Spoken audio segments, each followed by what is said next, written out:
Mesdames et messieurs, bonjour. Aujourd'hui, je suis en compagnie de Noémie Mercier, qui est la vice-présidente du club de supporters Les 100% Coujou, qui suit fidèlement tous les week-ends l'équipe du CA Brive Corrèze-Limousin qui évolue en top 14. Bonsoir Noémie.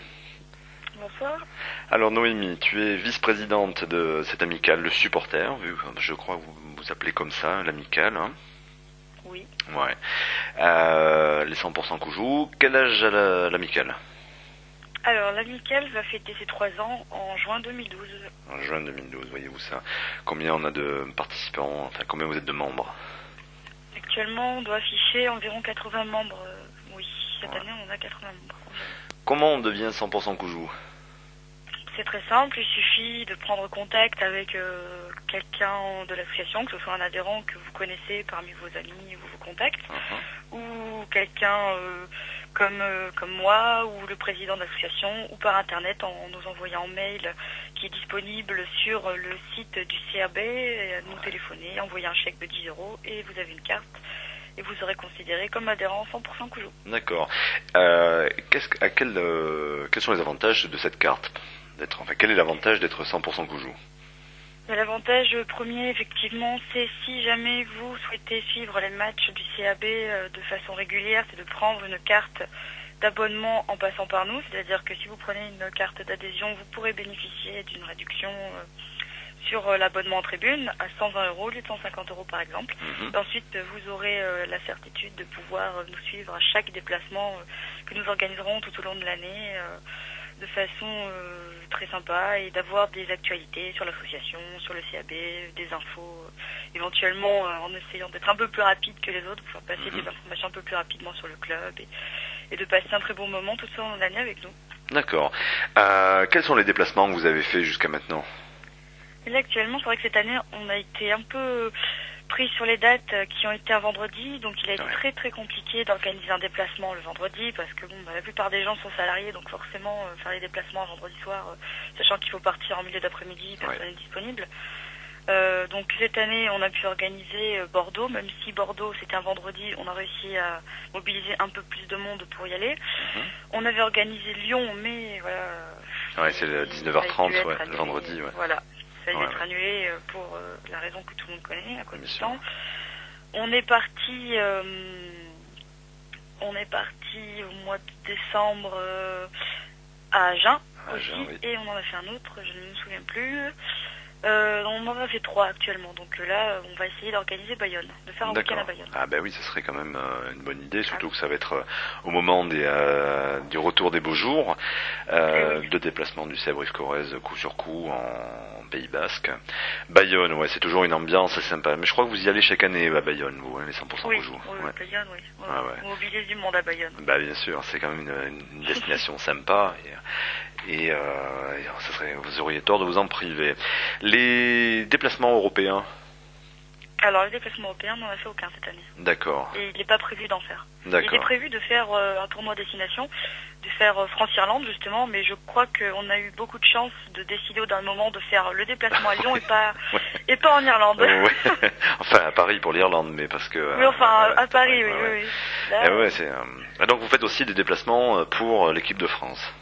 Eh ben, c'est ce qu'on voulait organiser cette année en nouveauté. D'accord, mais c'est une très très bonne initiative. Au rayon des bonnes initiatives, bon, il y en a une où je suis personnellement super fan, c'est Zouzou. Zouzou, la fameuse mascotte de l'amicale, oui, des 100% Coujou. Zouzou qui a été mis en place l'année dernière. C'est parti tout de suite. C'est vrai qu'on a été agréablement surpris, oui et non, parce que l'initiative a été au début de créer une mascotte pour l'association, parce qu'on ne savait pas si le fait de lancer ce projet allait être accueilli favorablement par le club qui avait déjà un projet de mascotte.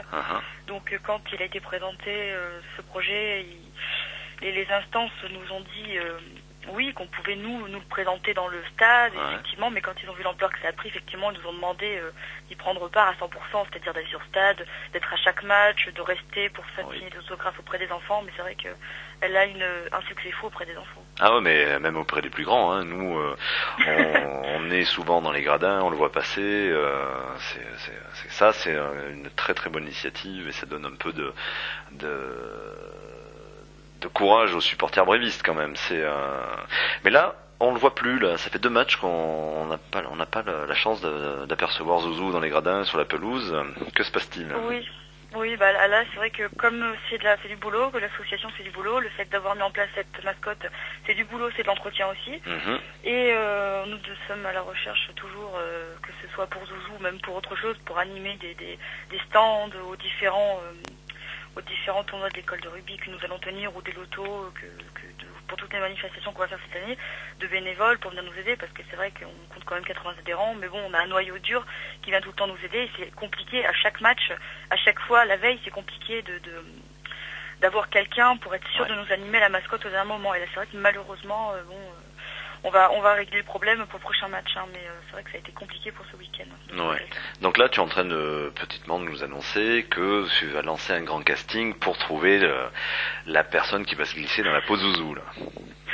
Non, pas forcément un casting, mais c'est vrai que si des gens sont intéressés effectivement pour l'animer de façon régulière, parce qu'on compte sur des gens qui vont pas nous planter au dernier moment, c'est quand même du travail, il faut être là 2 heures avant le match, il faut rester après le match, donc c'est quand même toute l'après-midi.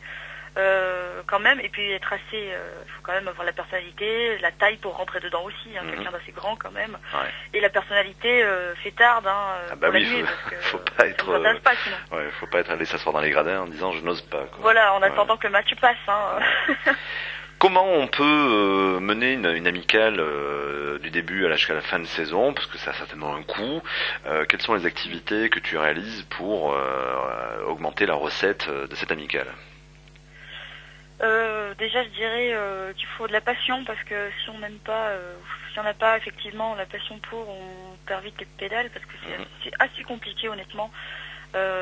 Surtout que cette année, nous, on a eu un changement de bureau, donc ça nous a encore plus compliqué la tâche, même si on est quand même très très bien retombé sur nos jambes, mais bon, là-dessus, il n'y a pas eu de problème.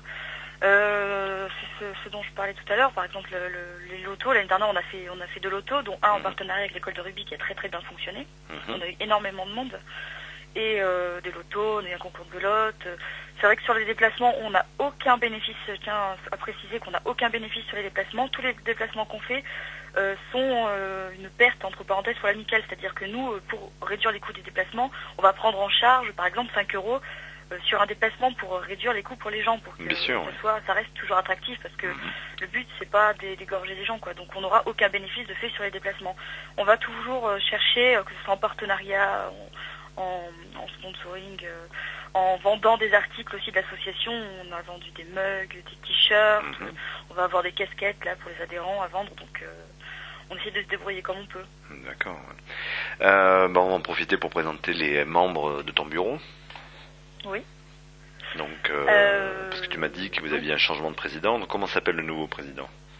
Alors, le nouveau président est Jérôme Péché, il a été élu à l'Assemblée Générale. Au suffrage universel. C'est ça, complètement universel d'ailleurs là. D'accord. Donc Jérôme Péché, quel âge il a? Parce qu'il est jeune, non, je crois. Jérôme a 29 ans. Oui. 29 ans, je le voyais plus jeune. Il a 29 ans, donc toi tu es vice-présidente. Oui. Ensuite, qui avons-nous? Nous avons donc la secrétaire, Véronique, qui est aussi ma mère, donc c'est une affaire de famille, le rugby. Voilà, qui a énormément de travail aussi, parce que le secrétariat, l'air de rien, c'est beaucoup de boulot aussi, parce qu'il y en a très certainement. Il n'y a pas que du courrier d'ailleurs, que ce soit pour nous chercher les meilleurs devis pour les bus, les compagnies de bus, les billets, tout ça, c'est elle qui s'en occupe. Nous avons ensuite un trésorier qui, une fois dans l'année, se prend la tête toute une après-midi pour nous faire les comptes, parce que là aussi c'est du boulot, les comptes de l'association, pour qu'ils soient clairs et transparents. Bien sûr. Et un vice-trésorier qui est aussi bénévole auprès des Espoirs. D'accord. Et comment s'appelle-t-il? Parce qu'on ne les a pas présentés. Bernard Marchou, nous avons Bernard Marchou, donc, qui est connu quand même dans le club, qui est le vice-trésorier, et Jean-Pierre Chastan, qui est le trésorier de l'association. D'accord, Eh bien, pour terminer, Noémie, qu'est-ce que on peut te souhaiter à Radio Wally pour cette fin de saison et la saison suivante? D'ailleurs, si je peux me permettre, je voudrais rajouter quelque chose par rapport à l'association, quelque chose que nous avons oublié la dernière fois quand on a été à la montagne. Je voudrais juste rajouter que l'association a été créée aussi dans l'optique de créer un partenariat avec le régiment. Nous avons été reçus déjà l'année dernière avec auprès du chef de corps et de son de son adjoint, le lieutenant-colonel Goujon, Mhm. pour soutenir les bisons quand il était en Afghanistan. Nous avions déployé une banderole d'ailleurs, ils en ont parlé sur TF1, on est très fiers de ça le jour du 14 juillet pour le défilé. Ouais. Et nous souhaiterions juste dire, moi je souhaiterais juste préciser que la mascotte a été à la base faite à l'effigie du logo 100% Koujou, qui est un bison, donc pour rappeler le rugby, le lien qu'il a avec le régiment. Donc voilà. Voilà.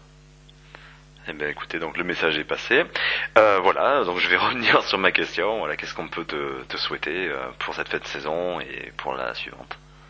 Que le CAB reste au top niveau, que nous continuions à grandir, nous, par rapport à l'association, et à faire énormément de choses.